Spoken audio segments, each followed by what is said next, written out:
Nous allons étudier aujourd'hui la deuxième Mishnah du deuxième chapitre des Maximes des Pères. Voici ce que dit la Mishnah. Rabban Gamliel, fils de Rabbi Yehuda Hanassi, dit « Il est beau d'allier l'étude de la Torah à une occupation professionnelle, car leur double fatigue fait oublier le péché.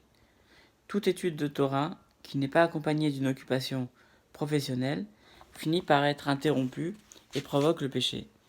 Que tous ceux qui s'occupent de la collectivité le fassent au nom du ciel, car le mérite de leur Père les aide, ainsi que leur vertu qui subsiste à jamais. Et vous, je vous accorderai une récompense aussi importante que si vous aviez accompli le reste. » Rabban Gamliel, donc c'est le fils de Rabbi Yehuda Hanassi, qui fut nommé Nassi, successeur de son père Rabbi Yehuda Hanassi.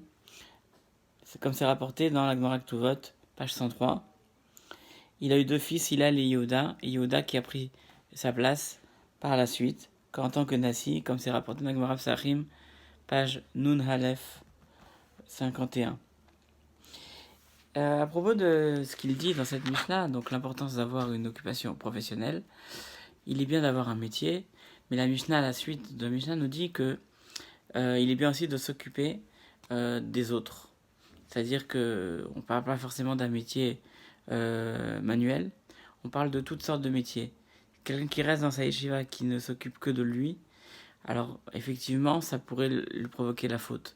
Mais si quelqu'un il étudie pour pouvoir enseigner aux autres, là, ça va être très bénéfique. Malgré tout, on parle aussi du travail professionnel.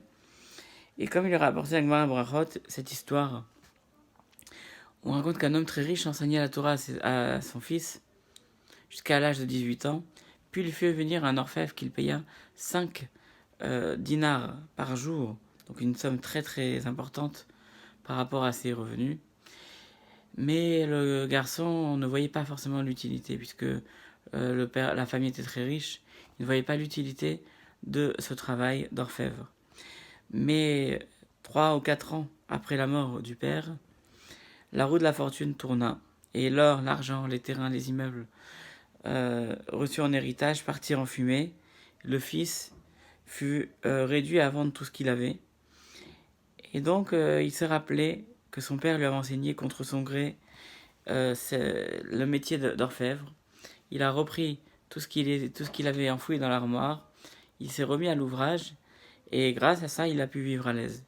Il disait que son père puisse connaître le repos au paradis, au Gan Eden, que son âme soit enveloppée dans le faisceau des vivants, car chaque jour, il le remerciait de lui avoir enseigné un métier qui lui a permis de l'aider dans ces moments de mauvaise fortune. Voilà, on s'arrête là pour la Mishnah d'aujourd'hui. Et à demain pour une nouvelle Mishnah des Maximes des Pères.